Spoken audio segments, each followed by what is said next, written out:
கன்னியாகுமரி மாவட்டம் நித்திரைவிளை அருகே இருசக்கர வாகனம் மீது அரசு பேருந்து மோதி விபத்து ஏற்பட்டுள்ளது. பாலாமடம் பகுதியில் நிகழ்ந்த விபத்தில் இருசக்கர வாகனத்தை இயக்கிச் சென்ற பிரஷிப் என்பவர் படுகாயமடைந்துள்ளார்.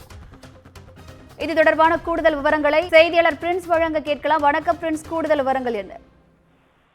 வணக்கம்.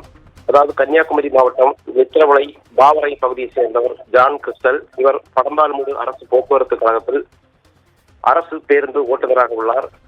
இந்த நிலையில் இரவு இறைமன்துறை பகுதியில் இருந்து அவர் மார்த்தாண்டத்தை நோக்கி அரசு பேருந்தை ஓட்டிச் சென்றுள்ளார். பாலமடம் பகுதியில் பேருந்து சென்று கொண்டிருந்த போது எதிரே இரவிபுத்தன்துறை பகுதியை சேர்ந்த பிரஷீப் என்பவர் ஓட்டி வந்த பைக் அரசு பேருந்து மீது மோதியுள்ளது.